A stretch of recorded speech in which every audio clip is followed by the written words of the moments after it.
Hey everybody, Aaron Rift here from NoDQ.com to talk about the greatest pipe bombs in wrestling history. Now, what is a pipe bomb exactly? I think most fans would refer to a pipe bomb as a very explosive promo, a promo that got everybody talking and generated a ton of buzz. Some of these promos are shoots, they're not scripted. Others are works and they are scripted. And then you have the worked shoot promos where a little bit of reality and a little bit of fantasy are blended together and you have a very memorable moment created. I asked people on Facebook and Twitter for their thoughts, what they thought were the greatest pipe bombs in wrestling history.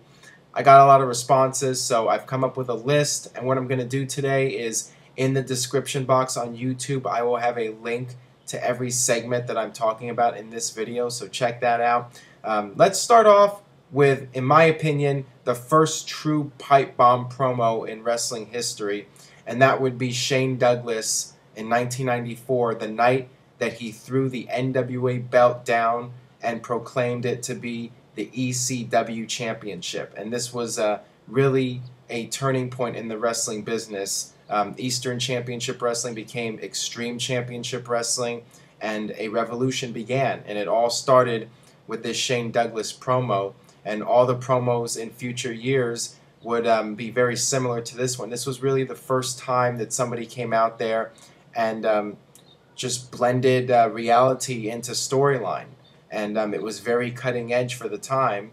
And like I said, it was the beginning of a new era in wrestling, and it would ultimately change the entire industry. So this was a very important moment in wrestling history when Shane Douglas threw down the NWA belt and made it the ECW championship. And then, of course, the whole purpose of this video, the pipe bombs. That phrase came from CM Punk and his pipe bomb in 2011 when he went out there and he basically just ripped into WWE, ripped into John Cena, and talked about the politics in WWE and how he was going to leave. And everybody watching this video knows what I'm talking about with the CM Punk promo, and it generated so much buzz. Everybody was talking about WWE and CM Punk, and in one moment, CM Punk went from being that guy that was in the upper mid card, and he became a main event star in one moment because of that promo. I mean, that promo really put him over the top, and he said what a lot of people wanted to say, but weren't able to say, whether it's wrestlers or fans. CM Punk went out there and he said it. And, traffic for NoDQ.com went through the roof. I mean, the site crashed several times. It was just unbelievable how much buzz this promo generated. Next up, Samoa Joe in TNA 2007. Of all the promos in TNA, I think that this one was the most effective and the most shocking. When it was over, you're like, wow, he really lashed out at Scott Hall. Basically, Scott Hall no-showed Turning Point. It was supposed to be Samoa Joe, Kevin Nash, and Scott Hall in a six-man tag match, and Scott Hall no-showed. So Samoa Joe went out there and he just blasted Scott Hall for not showing up and calling him a punk. And he started ripping into Kevin Nash, calling Kevin Nash old, and talking about how all the young guys in TNA are busting their ass, and Kevin Nash is just worried about his pension, his big fat pension. So I mean, it was really jaw dropping, the things that Samoa Joe was saying, and I mean he really laid it all out there. It was pretty intense, to say the least. The return of X-Pac to WWE in 1998. This was a turning point in WWE. This was a former WWE star coming back from WCW, and he just lashed out at WCW. Hulk Hogan, Eric Bischoff. He said that Eric Bischoff had his head so far up Hulk Hogan's ass he knew what he had for breakfast. I mean, X-Pac was just going to town, and he was venting. He was going out there and just releasing all that pent up frustration, and it made for some great television, and it was very cutting edge, and it made WWE look like the place to be. It made WCW look like the place that people are leaving, and WCW is not hip and cool anymore, and WWE is where it's at. So I mean, this was a really strong promo by X-Pac, and it was the start of a new era for DX, and they would go on to do the invasion of WCW with the DX Army, and It just made WWE seem like a very cutting-edge product. Scott Steiner's shoot on Ric Flair. This was definitely not part of the show. Scott Steiner came out on Nitro one night in 2000, and even though he wasn't feuding with Ric Flair, he just decided to start burying Flair on live television, talking about how Flair was only in it for himself and just trying to help himself and his friends, and now the people are tuning into Raw to watch Stone Cold, a guy that he tried to get fired, and he called Flair a banana-nosed bastard and a jealous son of a bitch, and told him to fix his crooked yellow teeth. And I mean, Scott Steiner was just it was an epic burial of Ric Flair, and not something that was planned, at least by WCW. And Scott Steiner ended up being suspended because of it, and it was just pretty unbelievable that somebody would go out there and just totally rip into somebody. I mean, it was something you didn't normally see, but I mean, that's Scott Steiner for you. Just somebody who can go out there and you never know what to expect from him. So, I mean, it was extremely shocking when he came out there and just lashed out at Ric Flair. Jeff Jarrett's return to WWE in 1997. This was an interesting promo. Jeff Jarrett came out and basically he started off by ripping into WCW and Eric Bischoff, and he said he came back to WWE, but then he started ripping into Vince McMahon and saying that Vince had this vision for Jeff Jarrett, but with all due respect, his vision sucked. And Jeff Jarrett told Vince, "You could take With My Baby Tonight and stick it up your butt." And Jeff Jarrett, just went out there and he said he used a lot of phrases like buried and insider terms that your casual audience isn't going to know about. So I mean, it was definitely a very cutting edge promo for the time, and it got people talking about Raw. It was during that point when WWE was starting to move towards the Attitude Era, and this was the beginning of things to come. We would see more promos like this, but I mean, at the time they hadn't really done a lot of promos like this, so it was something that got a lot of people talking. And around the same time, Jim Cornette shooting on WCW. This was very interesting because Jim Cornette, just all of a sudden WWE started airing these segments, these interviews with Jim Cornette, where he's cutting these promos. And the first one he did, he just ripped into everything about WCW, from the way Eric Bischoff ran it to all the performers. He bashed Kevin Nash, said Kevin Nash was a 40-year-old trying to act like a teenager, and he blasted Hulk Hogan and saying that Hulk Hogan is a legend, but so is garbage, and it stinks when it gets old too. It was just awesome. I mean, Jim Cornette is such a great talker, and he made WCW seem like the absolute worst product imaginable. It was awesome stuff by Jim Cornette. I mean, just classic Cornette. Bret Hart swearing on live television in 1997. This was right before WrestleMania 13. Bret Hart lost the steel cage match with Psycho Sid due to outside interference from Austin. And Bret Hart was being interviewed by Vince, or Vince was trying to interview Bret. Bret shoved him down. Vince had said, "You have to be terribly frustrated," and Bret was like, "Frustrated isn't the goddamn word for it. This is bullshit. You screwed me, everybody screwed me, and nobody does a goddamn thing about it." And I know pretty much the whole promo. I mean, it was I think it was Bret Hart's all-time greatest promo, and the thing that made this so shocking was the profanity, and the fact that the profanity was not bleeped out at all.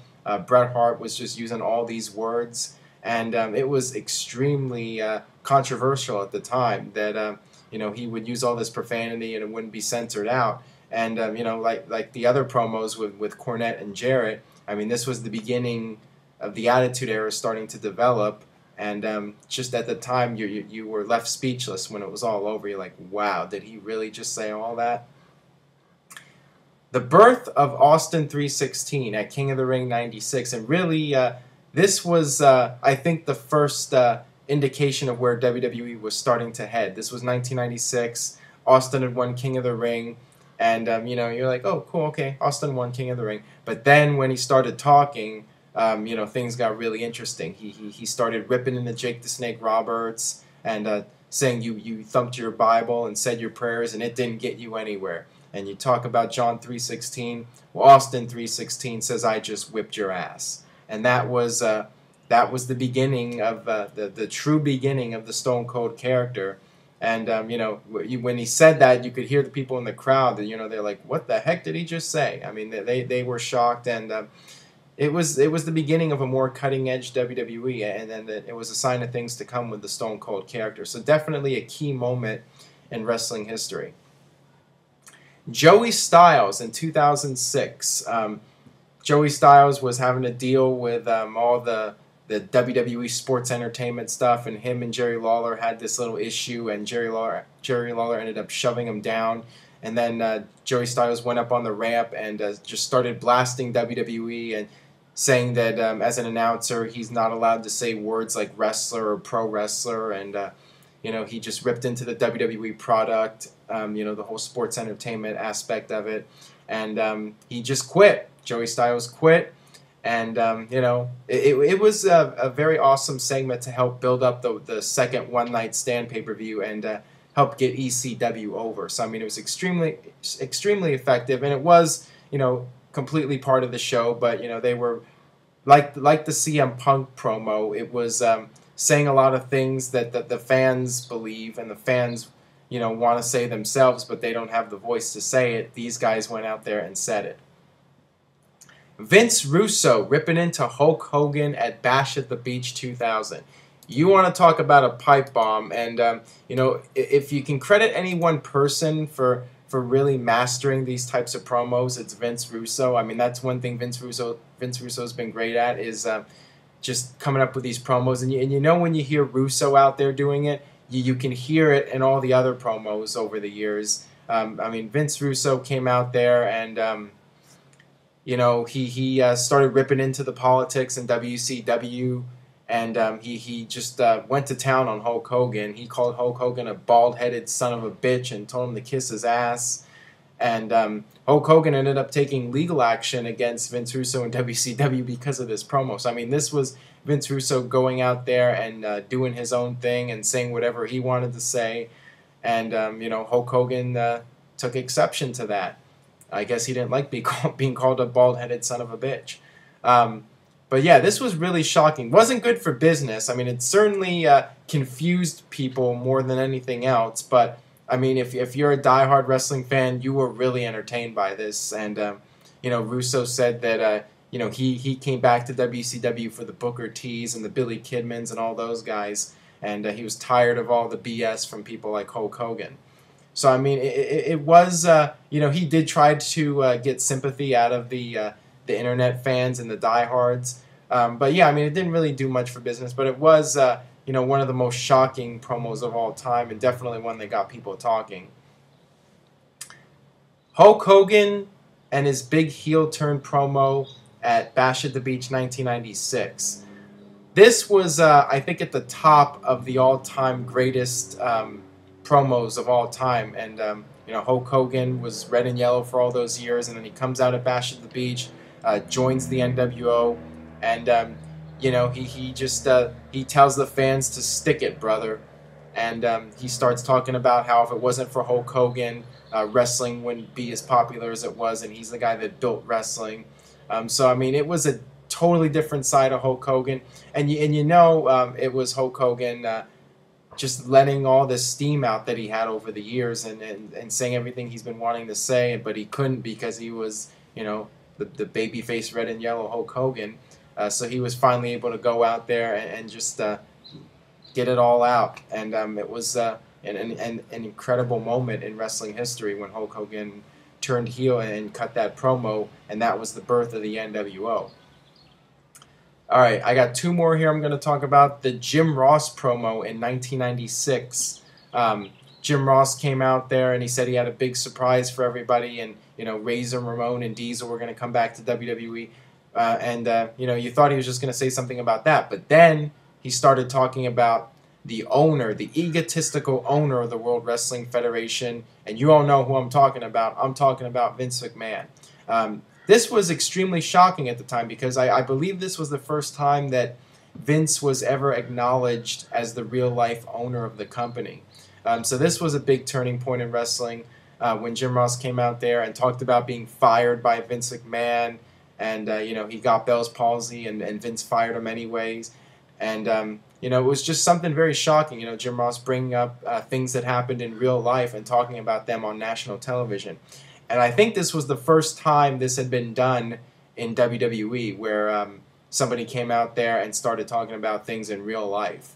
And definitely this had to be patterned after ECW, the Shane Douglas promo, just talking about things that happened in real life. And definitely this had influence from ECW, no doubt about it.